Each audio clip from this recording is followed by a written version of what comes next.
Shalom sahabatku, kembali sebelum kita merenungkan kebenaran firman Tuhan di pagi hari ini, mari kita sama-sama berdoa. Bapa kami yang baik, terima kasih ya Tuhan untuk pagi hari ini, untuk nafas kehidupan yang masih Tuhan berikan untuk setiap kami. Sebelum kami mengawali setiap aktivitas dan pekerjaan kami rindu untuk kembali belajar dan merenungkan tentang kebenaran firman-Mu. Terus tuntun setiap kami ya Tuhan, lewat kebenaran firman-Mu. Amin. Pagi hari ini, kita akan kembali merenungkan kebenaran firman-Nya. Dengan tema, terhadap apa dan siapakah aku takut? Mari kita buka Alkitab di dalam kitab Yesaya pasal 57, ayat yang ke-11. Demikian firman Tuhan. Kepada siapa gerangan engkau gentar dan takut, sehingga engkau berdusta dan tidak mengingat aku, atau memberi perhatian kepadaku. Bukankah karena aku membisu dan menutup mata, maka engkau tidak takut kepadaku? Wajar dan manusiawi apabila kita terkadang merasa takut dan gentar, atau mungkin menjadi khawatir terhadap sesuatu perkara yang sedang kita hadapi. Semua itu adalah bukti bahwa kita memang manusia biasa. Tuhan Yesus sendiri, ketika dia ada di bumi, di mana dia memang 100% Allah, namun dia juga 100% manusia yang memiliki darah dan daging. Ada waktunya dia menjadi takut dan gentar. Menjelang kematiannya di Taman Getsemani, dia berkata kepada 3 orang murid-muridnya demikian.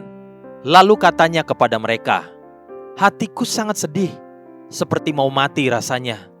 Tinggallah di sini dan berjaga-jagalah dengan aku." Matius pasal 26 ayat yang ke-38.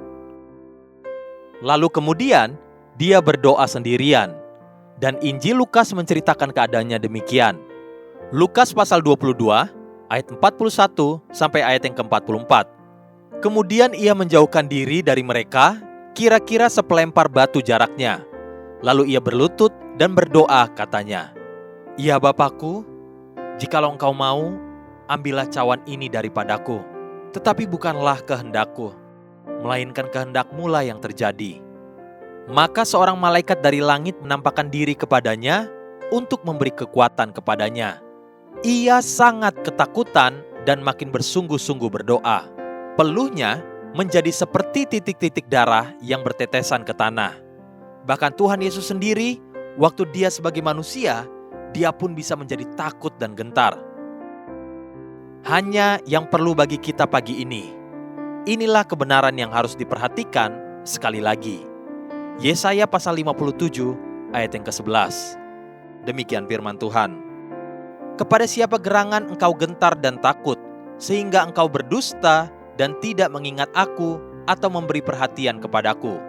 Bukankah karena aku membisu dan menutup mata, maka engkau tidak takut kepadaku?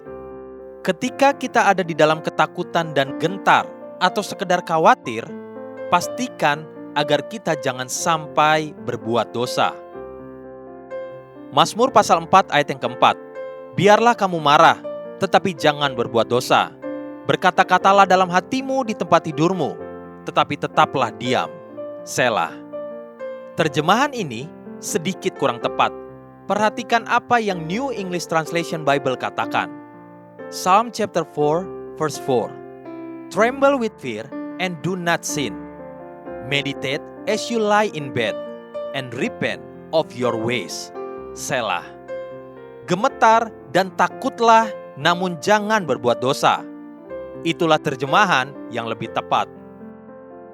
Yesaya pasal 57 ayat yang ke-11 tadi mengajarkan, kepada siapa atau terhadap apakah yang membuat kita takut dan gentar, sampai-sampai kita memilih untuk berdusta dan tidak mengingat akan Tuhan dan memperhatikan firman-Nya.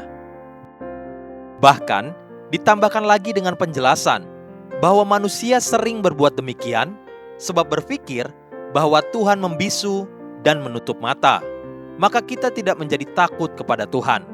Inilah ketakutan dan khawatir yang salah.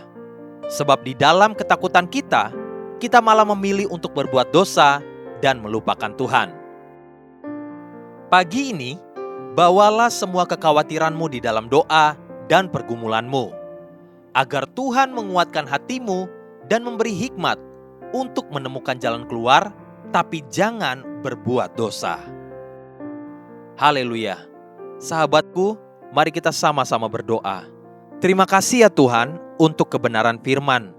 Mampukan setiap kami terus berjalan di dalam kebenaran-Mu, agar setiap kami tidak berbuat dosa dan melanggar perintah-Mu. Amin. Jesus loves you and so do I.